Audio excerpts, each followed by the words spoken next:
Section 6.5, Basic Trig Identities.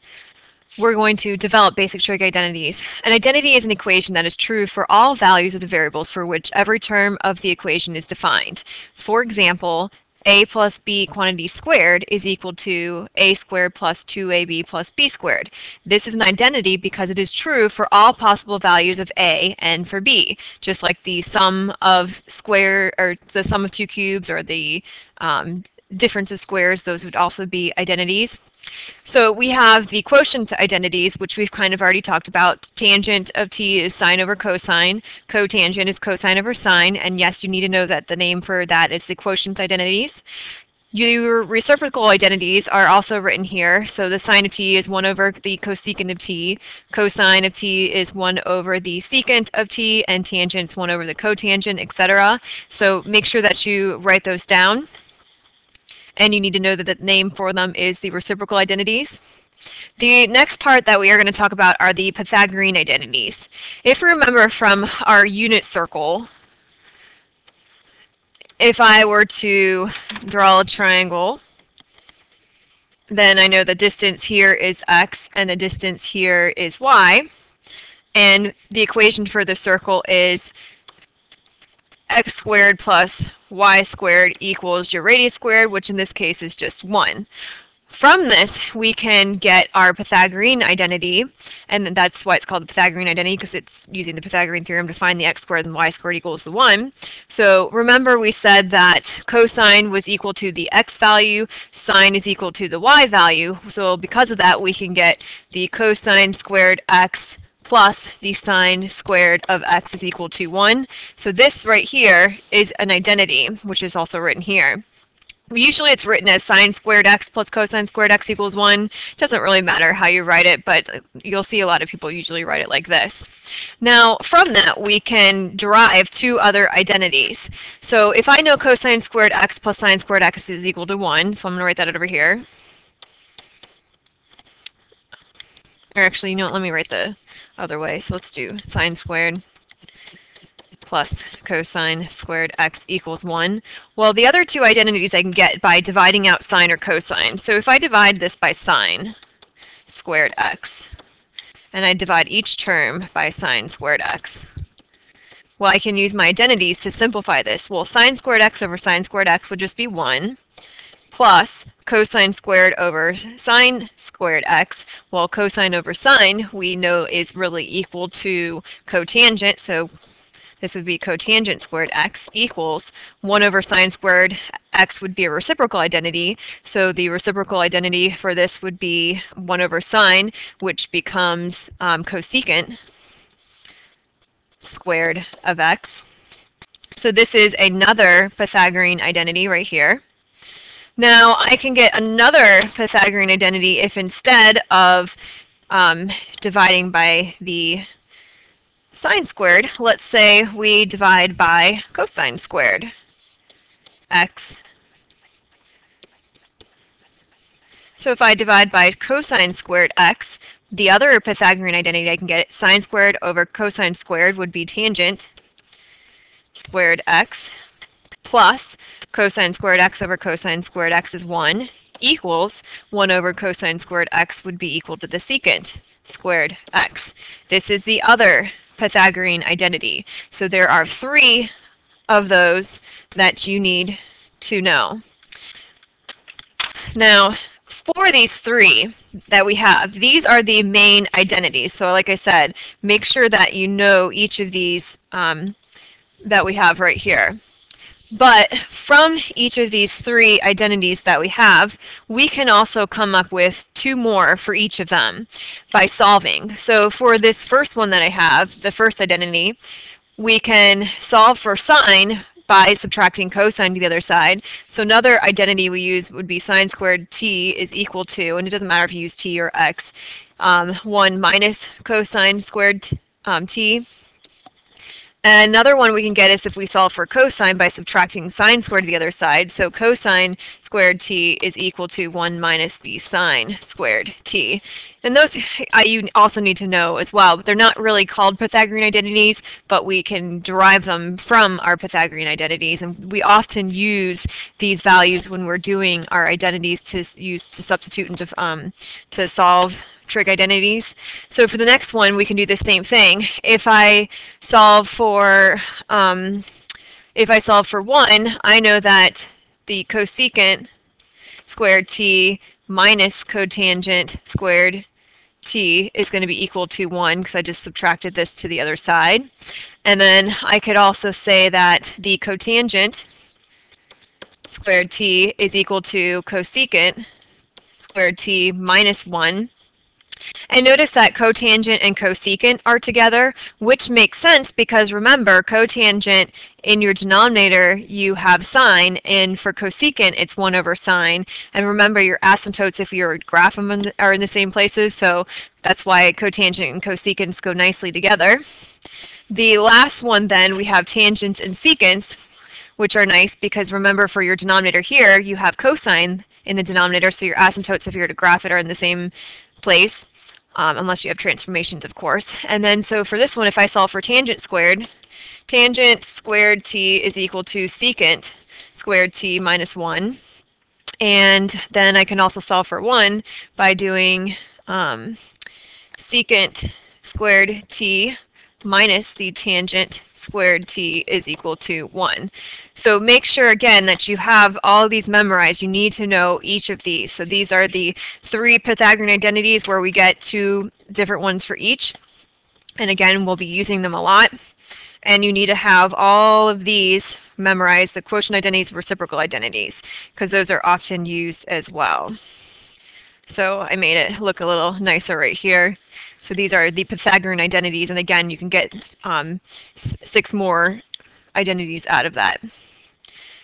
Periodicity identities are just identities where you're adding plus or minus 2 pi to your equation. So if I add coterminal angles to my angle sine of t, that's just going to give me the sine of t, or same thing for cosine and tangent. And identities involving pi minus t are right here. You don't really need to have these memorized. We don't really use them too often, so it's okay if you don't really know those. But the other one that you also need to have memorized is negative angle identities. So the sine of negative t is equal to negative sine of t, cosine negative t is equal to cosine t, and tangent negative t is equal to negative tangent t. It's really important that you have these memorized. If you don't start memorizing them now, you're going to have a really hard time doing these problems. Note that sine t cubed is not the same as sine t with a cubed on the outside, but we can rewrite the sine t cubed is the same thing as sine cubed t, which you'll need to know when we are doing these in our graphing calculator to check, because you can't write it like this in the calculator, you have to write it like this. But remember that that is not the same thing as the sine of the angle cubed. So don't forget that. So let's do some practice. When simplifying these, which is what we're going to be doing, we're going to combine like term using our algebra. A lot of these are just using algebra. And when you're doing that, remember, you don't want to have parentheses when you simplify things, and you want to try to get your answers into one term. Usually try to get into sine or cosine or tangent or into 1. Now, for the first one, if we're simplifying this, that means that we want to use those identities that we've learned. So in order to do that, I know that cosine doesn't really change into anything except for 1 over the secant, and that's not going to help me out very much. So what I could do to simplify this is change my tangent using my quotient identity.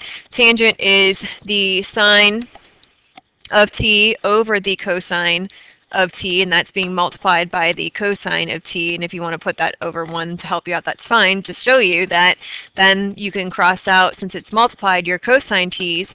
So really this would be equal to the sine of t. So that would be my simplified answer, because now instead of having tangent times cosine, we have the sine of t. And this is helpful, and the reason we do this is because later on when you get into calculus, it's really helpful to know how to change something to make the problem a little bit easier. For the next one, it says, given sine t equals 0.28 and cosine t equals 0.96, we want to find cosecant and secant.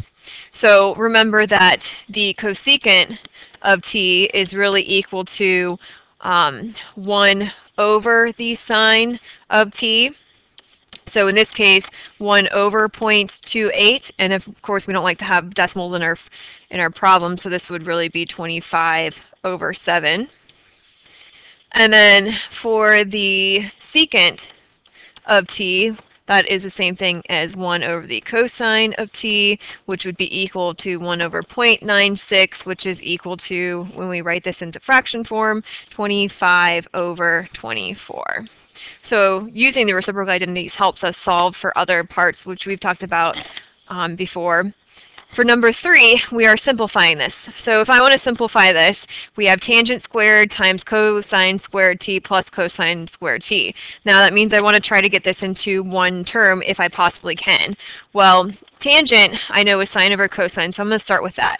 So sine squared t, and we have to use squared because this is squared here, over cosine squared t times cosine squared t plus cosine squared t.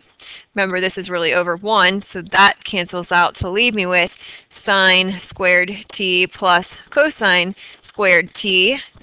Can we get sine squared t plus cosine squared t, simplify that any further into one term? Yes, we can.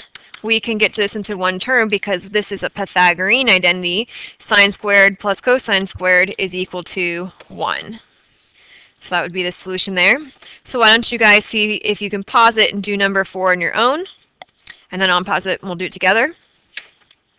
So for number 4, same thing, except for now I have cotangent times sine plus sine. So this would be cosine squared t over sine squared t. That's just my quotient identity, times the sine squared t, and that's really over 1, plus the sine squared t. This cancels out to leave me with cosine squared t over 1. And I don't really even need that 1 right there, so I'll just go ahead and erase it. And then we have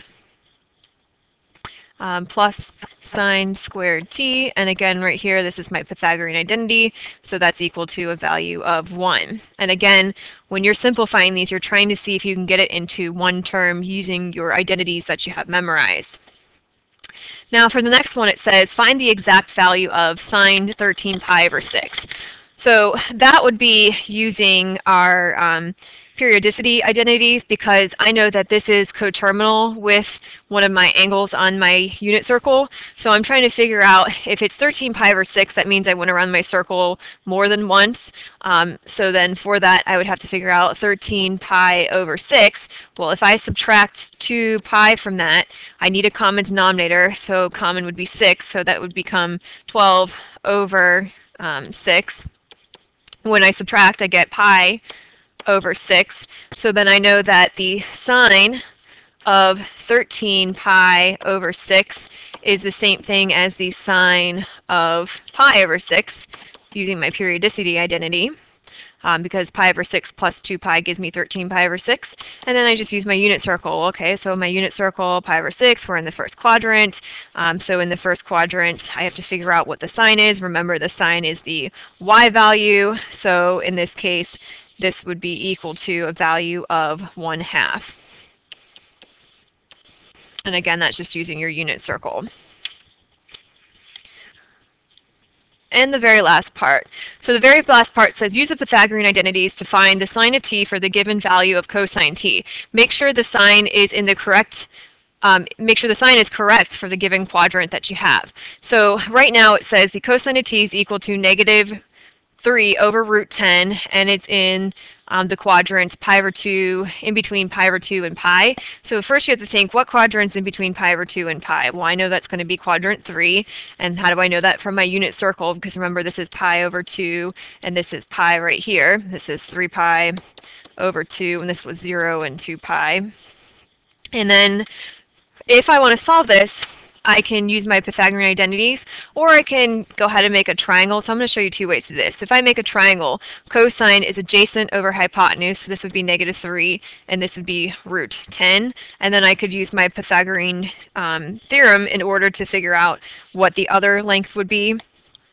So if I do that, I know it's actually going to be a length of 1. But we'll come back to that. So if I want to use my Pythagorean identities to do this, I know that sine squared t plus cosine squared t is equal to 1. So if I know what the cosine is, then I can solve for sine, because sine squared t is equal to 1 minus the cosine squared of t. All I did was subtract the cosine over.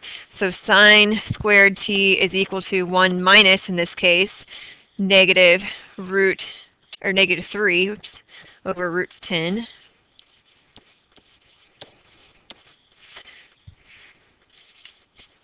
And of course, that is squared because it's cosine squared.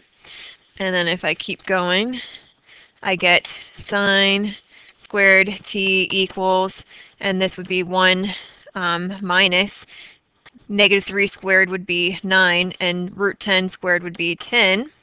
Now I need a common denominator to get these together, so sine squared t would be equal to, what's common between these two would be 10 over 10 if that's just 1. So this gives me 1 over 10. Since this is sine squared, to get sine by itself, just like if it was x squared to solve, you would take the square root of both sides and plus or minus your answer. So you get the sine of t is equal to plus or minus the square root of 1 over 10, which becomes plus or minus the square root of 1 is just 1 over root 10. And then remember, if we have to look at our quadrant to tell what the sign is. So remember, all students take calculus. So in the third quadrant, sine is positive, so I don't need the plus or minus. Really, sine would be equal to 1 over root 10, which we don't leave it like that. This would become root 10 over 10. So that's for the sine. I'm not done though. Oh yeah, I guess I am, because I already found the cosine and the sine, so that would be my sine. I could also use my other Pythagorean identities to solve for cosecant or secant or tangent, and I now know again that this value right here, if I do the square root of 10 squared minus 3 squared, it would give me my value here, which we'll call y. So this would be 10 minus 9, which is where I got that 1. So I could have did what I did. Instead of using my Pythagorean identities, I can still use my triangle to solve. And then from there, I could have gotten the fact that this is the angle that I'm using for t. Sine is opposite over hypotenuse, so 1 over root 10, which gives me root 10 over root 10. The reason I use the Pythagorean identities is because it said in the question to use the Pythagorean identities, but it's easy to make a triangle and then check your answer. So this is what we're going to be doing in class. So like I said, you want to start right now to make some flashcards and put the identities on those flashcards, because you really need to have them memorized. When you're doing your homework, you're going to want to not use your identities, because you're going to want to have them memorized, because you won't be able to use them on your test.